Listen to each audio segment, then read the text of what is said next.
Today I'd like to take y'all, if you're willing to buckle up your seatbelts and go with me, on a bit of a trip or a bit of a journey. I want to start at a thing called pride, and I want us to head towards humility. So we're going to start at pride and head towards humility. Pride, I'm going to spend about 10 minutes unpacking the idea of pride, so get ready for a bunch of pride talk.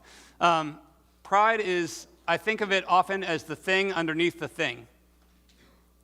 It's the thing underneath the thing. In other words, one way to process the idea, the kind of negative aspect of pride, is that every single time you have a specific sin that you're struggling with, and every single time there's some amount of separation or distance between yourself and God, or every time a relationship that you want to be good is in some way separated or there's a problem within that relationship, underneath all of that stuff is always this thing called pride.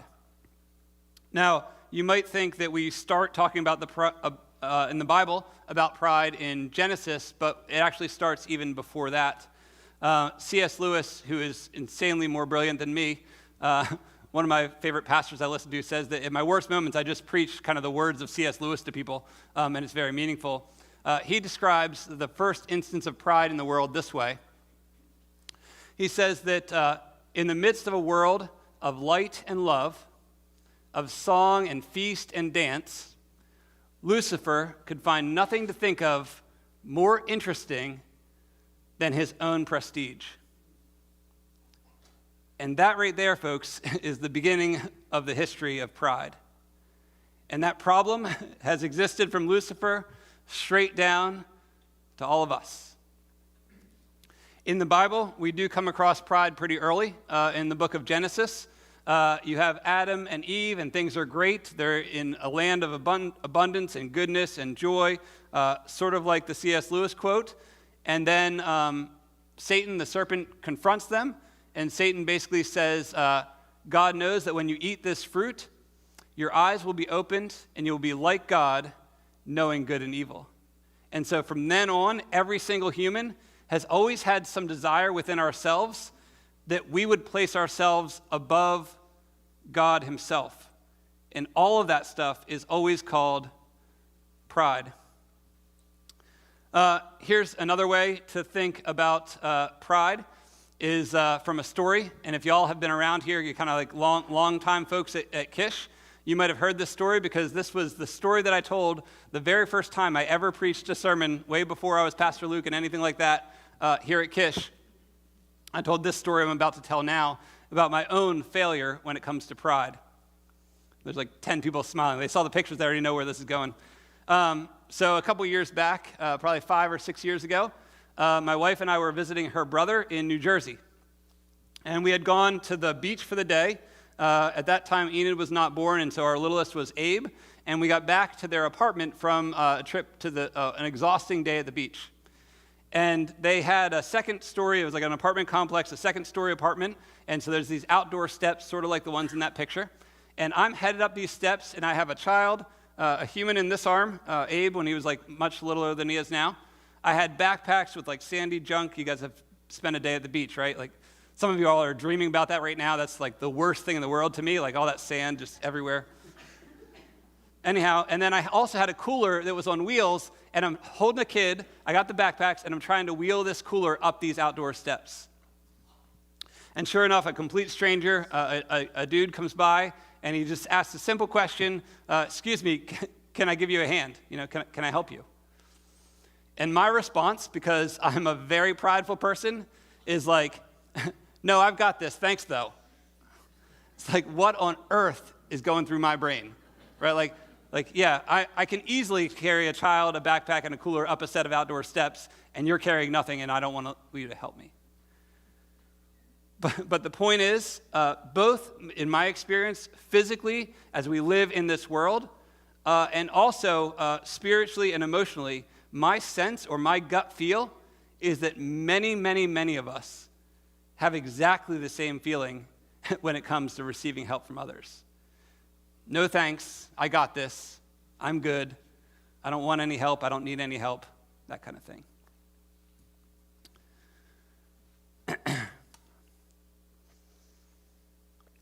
You always know when I take a drink, I'm going to try to say something important. I'm going to say this with as much kind of love and looking y'all in the eyes as I can, but my strong feeling is that in Mifflin County, we struggle immensely with this kind of pride. I think we get it honest. Kind of the Pennsylvania Dutch farming culture says, I'm good, thanks. I don't want your help. I'll handle things on my own. I'll take care of this. I don't need nothing from nobody. And I think very few of us have worked through this situation to the point where we can accept help or express our need for help that comes outside of ourselves. And so I think of one of my favorite movies is the movie A River Runs Through It, and there's a line in there that I think is really, really helpful when it comes to this particularly thorny subject of pride. The woman Jess says to her then boyfriend Norman in the movie, she says, "Why is it that the people who need the most help are precisely the people who won't take it?" And my answer to that question is simply pride.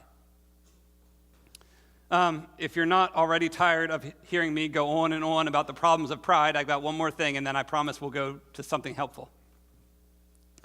The last thing I want to say about pride is this. I read this study years ago, and I tried to find the actual details. I couldn't, but I think this is true. There was a survey of people, and when they surveyed a bunch of people, they asked the people a question. They said, "Have you ever told a lie?" And almost every respondent to the survey said, "Yes, I have told a lie." Asked some other questions just to trick them, and then further on down the survey, they asked all the people in this survey, "Are you a liar?" And almost without a doubt, every person said, "No, I'm not a liar." And what's unbelievably fascinating about that survey is that people who tell lies are liars. I think, here's the last thing I'm going to say about pride. I think that our pride will oftentimes allow us to somehow externally mess up as sinners, mess up by sinning, but what we'll never want to do is admit that at our core, we are sinners. We are liars. Our default position is pride. And so we come to today's passage with that kind of backdrop in mind, and what I'm trying to do, I'm not the Holy Spirit, but I'm trying to give an opportunity for the Spirit to speak into your heart, to say, oh, instead of my brain thinking about all the other people that I can now picture as prideful, what is God saying to me now, possibly, about my own pride? And then we take that idea, and then we want to come into today's passage. And if you heard what Britt just read, the story seems relatively straightforward. There's a guy with leprosy who comes to Jesus, and Jesus heals him. My hope today is that in that story, we find freedom from our pride.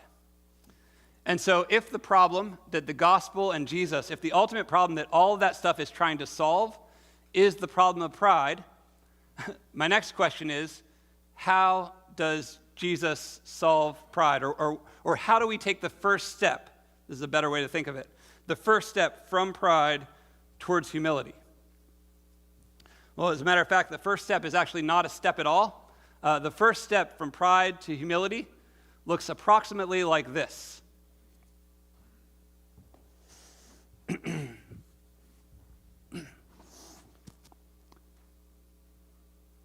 Lord, if you will, you can make me clean. Let me say that again. Lord, if you will, you can make me clean.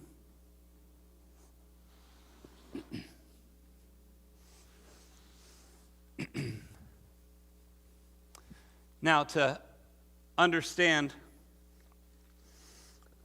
why I just did that and what that has to do with pride, I first need to explore medically this thing called leprosy. Because in our passage today, the guy comes forward to Jesus, and clearly he has leprosy. Now, I don't think that at that point in time they would have known the ins and outs and details of what technically leprosy was, but now we do know. And so here's a diagnosis or a description of leprosy. It is a contagious bacteria infection. So leprosy is a contagious bacterial infection. What that means is you get leprosy from close contact with another person, but what happens is the bacteria actually goes inside you. And that bacteria causes some issues externally with your skin and body, but one of the main things that bacteria does is it kills your nerve endings. And when it kills your nerve endings, all of a sudden, if you burn your hand or if you bruise your arm, if you cut your leg, your body cannot feel that thing happened.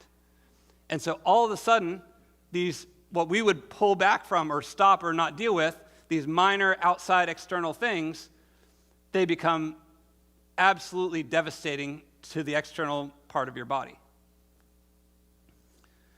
Now, as clear as I can, here's what I want to say for us today.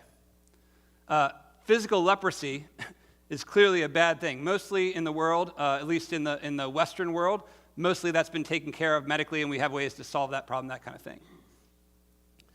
What I'm much more concerned with today is what I'm calling leprosy of the heart, which is pride. Here's what I mean. I think pride is always the thing underneath the thing. And so just like the bacteria that gets in people's bodies that causes all these external problems with leprosy, I think pride is the thing that gets inside of us that causes us to not notice all the damaging external things that are going on in the outside parts of our lives. And so we have sin as a result. We have fractured relationships. We have separation from God. All that stuff is happening because there's pride on the inside. And so, by its very nature, the first step from pride towards humility involves the faceplant that this guy does and saying, Lord, if you will, you can make me clean. Now, why is that? Number one, and I think this does matter, right? In our kind of evangelical churches, we don't do a lot of things relative to posture, right? We just sit here or stand. That's about all we got. But the posture matters. And clearly, when this man comes face to face with Jesus, he says, I got to lay down because I'm the one in need here. And so the first step away from pride is always, always, always to say, I don't have the resources for the best life on my own. I need external help. I need your help, God. And then he communicates, Lord, if you are willing, you can make me clean. And so the idea is that out of anybody, God, in this particular story, Jesus, has the resources, has the ability to work on that cleanliness.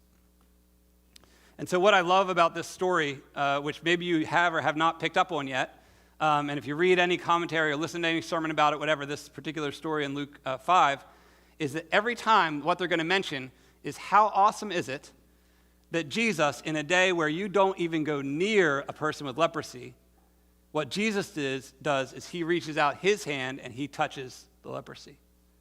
He goes into the unhealth, and because of who he is,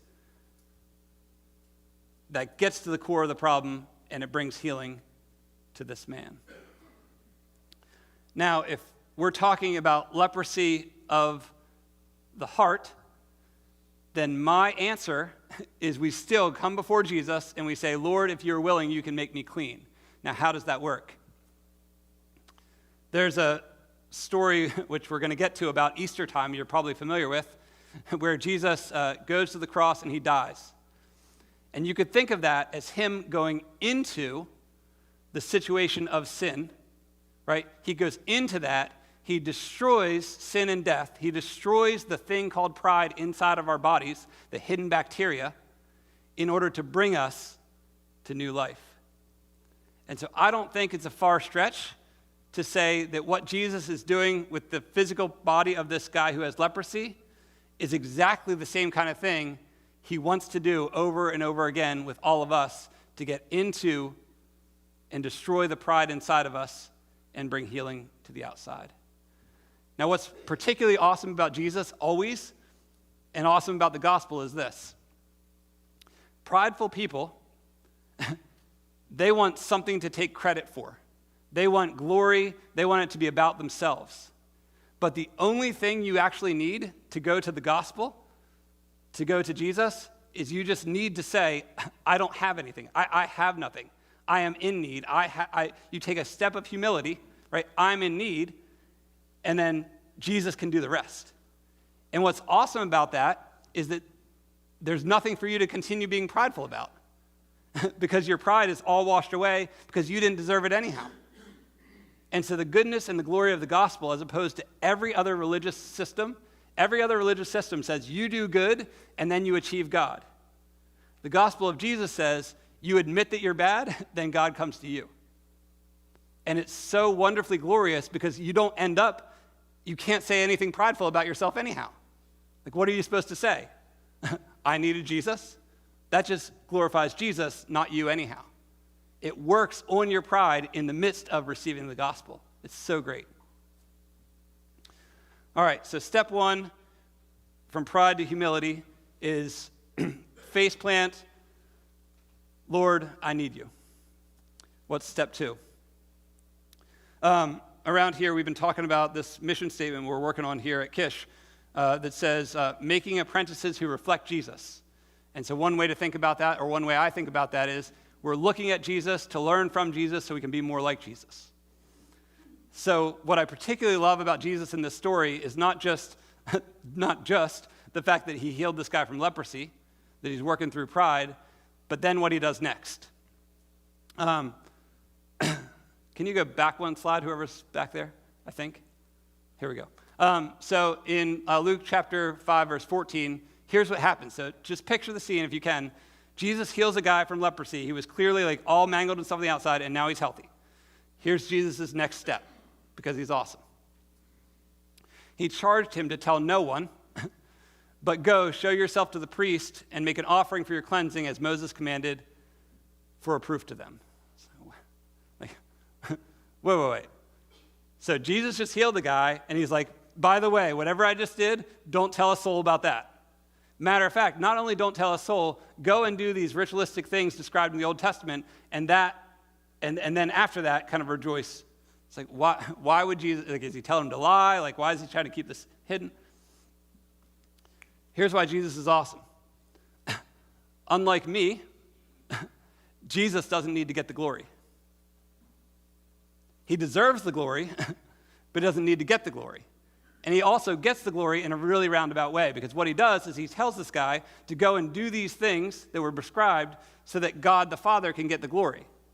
Well, it works out really well for Jesus because he and the Father are one, so ultimately God does get the glory, so he kind of gets the glory, but you can follow the point is that he mainly wants God to get the glory because he's not a glory hog,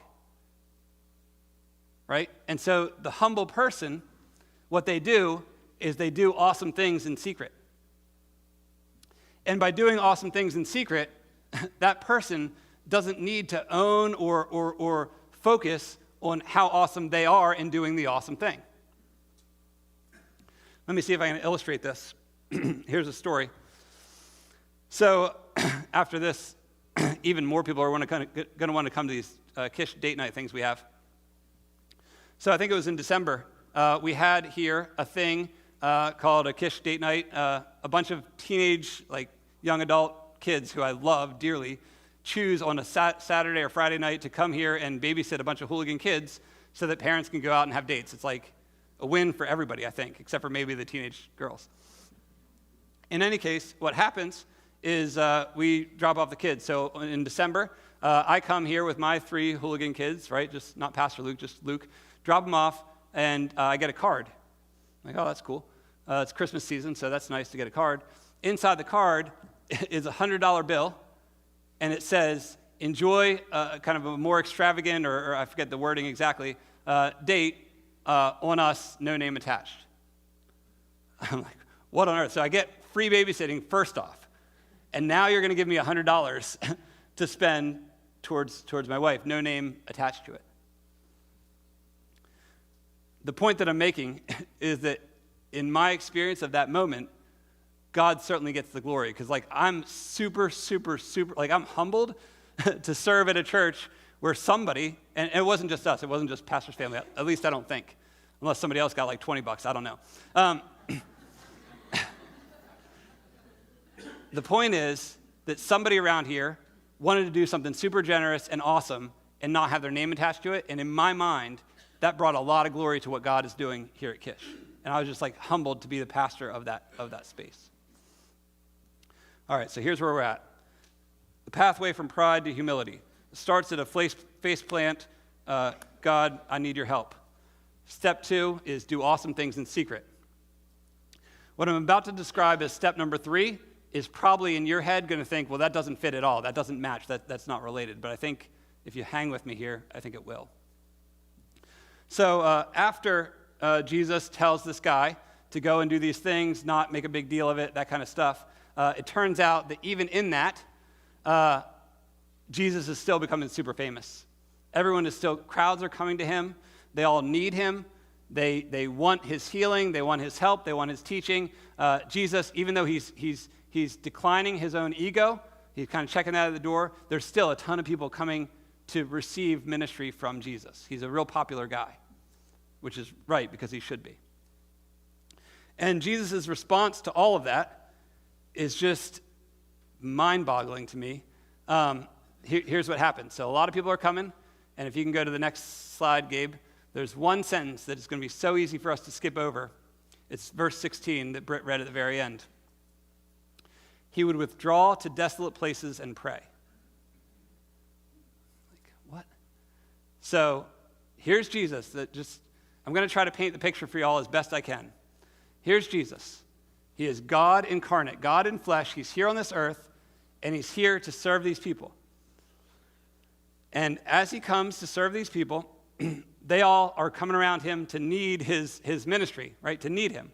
They want him to heal. They want him to teach. They want him to feed, all this kind of stuff.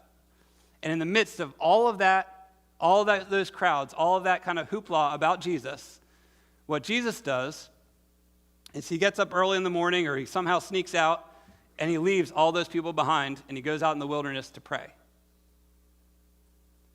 And I don't know how y'all process that, but in my mind, I'm like, wait a second, Jesus, like, I thought your point was to help all these people, so why are you leaving them all? The reason I struggle with that is because my ego is much more fragile than Jesus's. In other words, Jesus was humble enough to disappoint large crowds of people and leave them.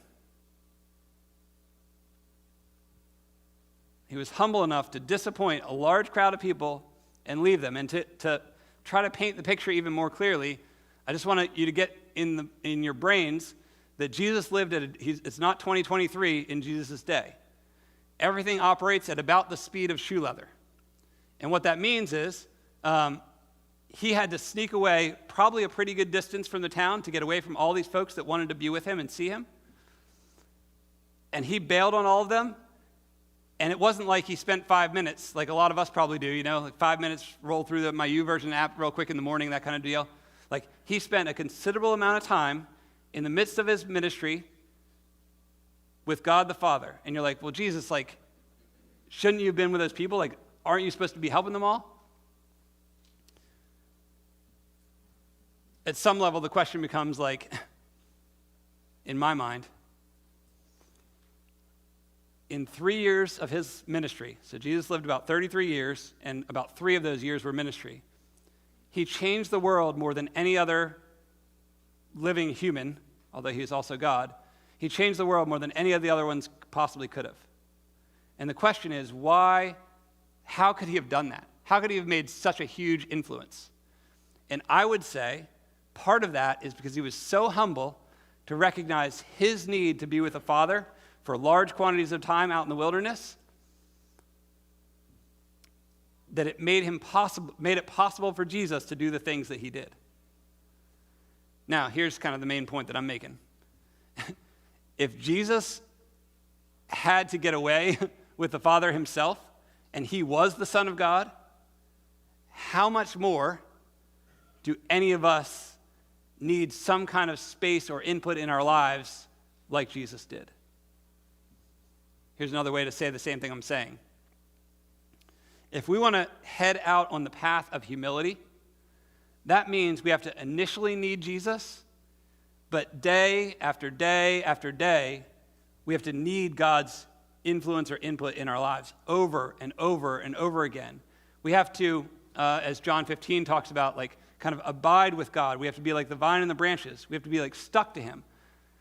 And only then are we going to get the resources to actually be able to serve people well. And so for me, what that means is when I spend time with the God, then I realize that a lot of my serving might just be people-pleasing. And when you're just people-pleasing, you don't have the courage to confront or do something in a healthy manner. And so the point that I'm trying to make today is basically this. The pathway from pride to humility starts with some step of opening up and saying, I need you, God. It continues by doing really awesome things, but doing them secretly. But it's mostly sustained over and over and over again by saying, not only was I not worthy and sick and full of pride back then, but I still kind of am now. And I still need God to influence and put into my life over and over and over again.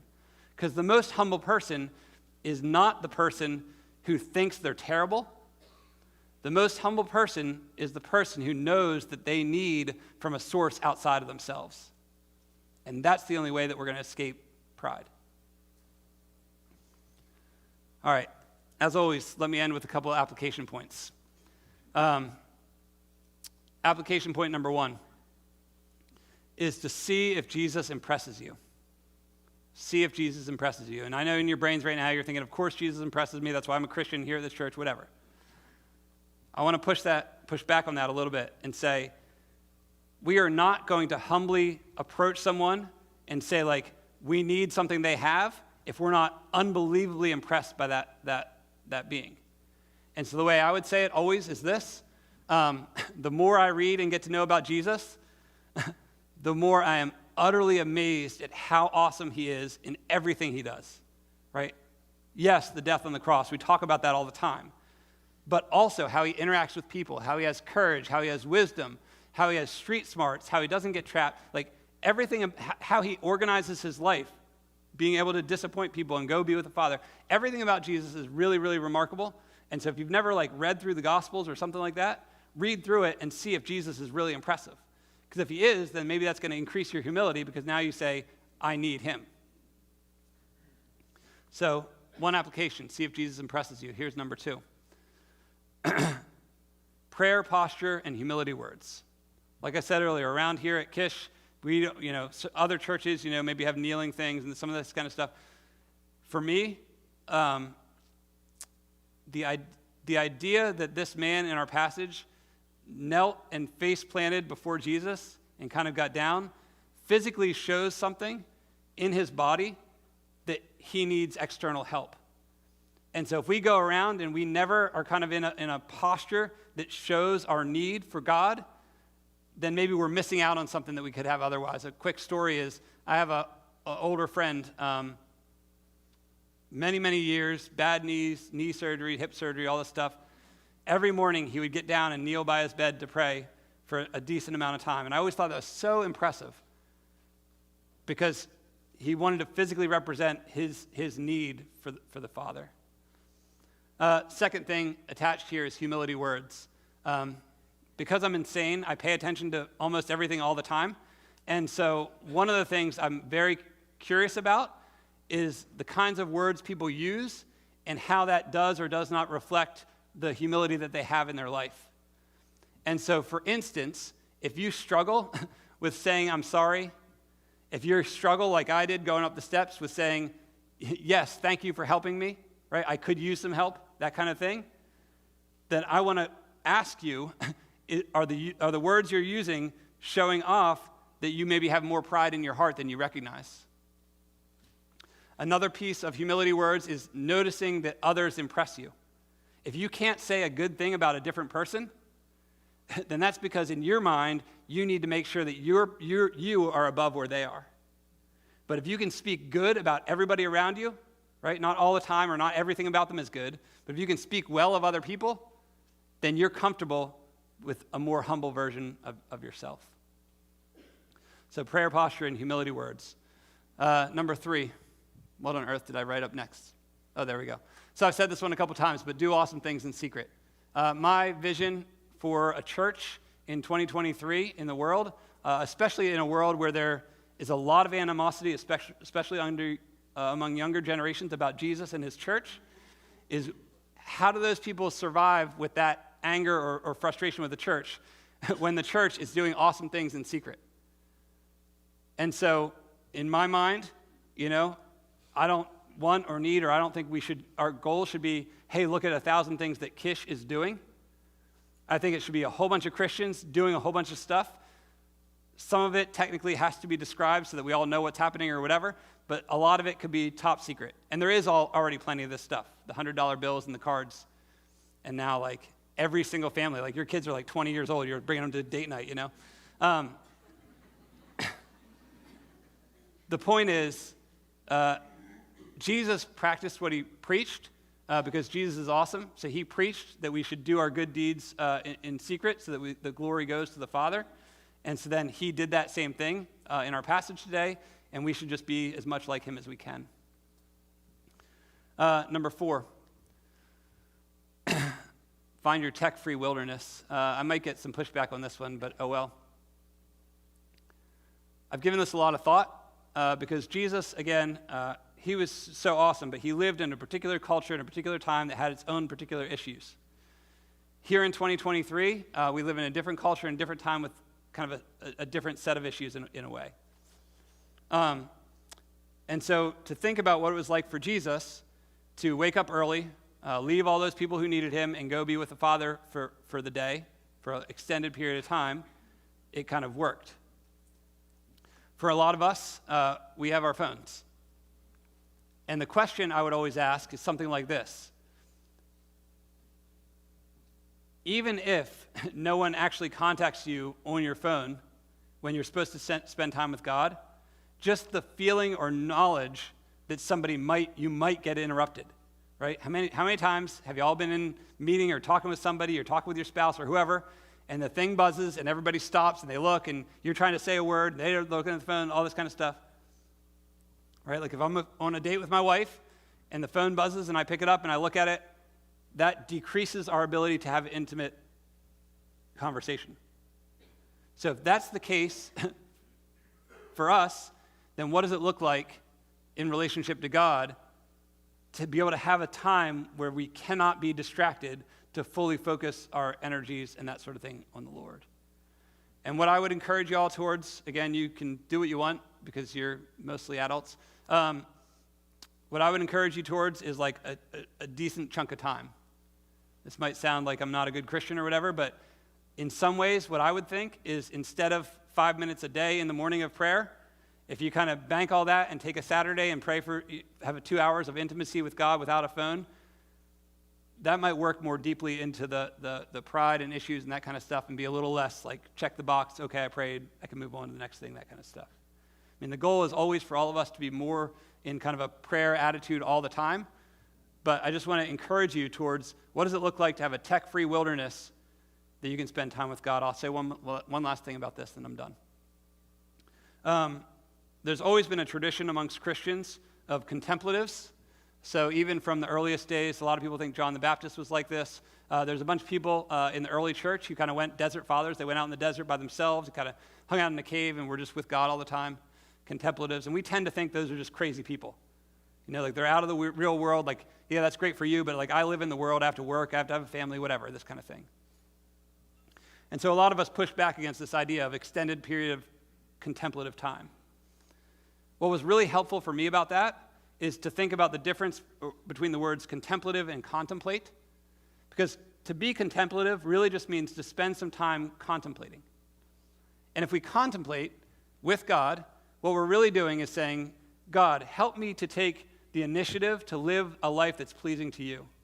Help me to not live in a state where all I'm doing is reacting to everything around me, but help me to kind of see this is the kind of life I want to live. This is the kind of person I want to be. This is the kind of things I want to be engaged with. These are the kind of intentional, great acts in secret I want to do. All these kinds of things, we just contemplate about that kind of stuff so that we can live our lives with purpose and with initiative instead of only, like I oftentimes feel, in response to everything and everyone around you. And I think Jesus could do that because he disappointed people and went and spent time with the Father. And as we look at a increasingly post-Christian world, I think the more we can do that kind of stuff, the more we can live our lives with intentionality in the way that Jesus would want us to as his apprentices. The last application is the same as it's going to be every single time for this sermon series, which is prayer. And so, like last week, I'm going to invite anybody up. If you feel like you're noticing something in your heart that is more maybe driven towards pride or this like feeling of I don't want help, I don't need anybody, I'm struggling somewhere inside, but I don't want anyone to know, this kind of stuff, this might be a time for you to come forward. If you feel like God is calling you towards another step in that humility, what does it look like for you to spend kind of tech-free wilderness, that kind of thing, do great things in secret, this kind of thing. I'm going to invite anybody who wants to come forward and to pray. There are folks around here that are willing to pray with you. If you get up here and you just want to pray between you and the Lord and don't want that person, somebody comes beside you to say, I'll do this myself or whatever. Just work it out, I guess, is what I'm trying to say. I'm not so worried about the details. What I'm mainly worried about is that we have a chance to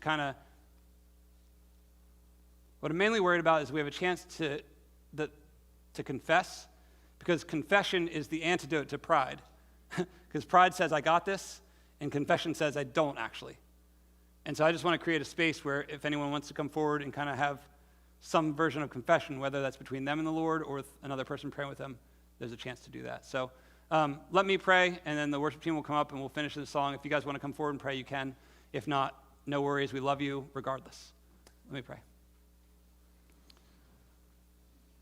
Heavenly Father, I thank you for this church. I thank you for these people. I thank you that you are the antidote to pride, and that while pride feels it's tempting because we want to posture ourselves as maybe better than other people or as having our stuff all together or as this kind of thing, ultimately everything has to be a facade in pride. And when everything has to be a facade, we have to always worry that facade is going to get broken.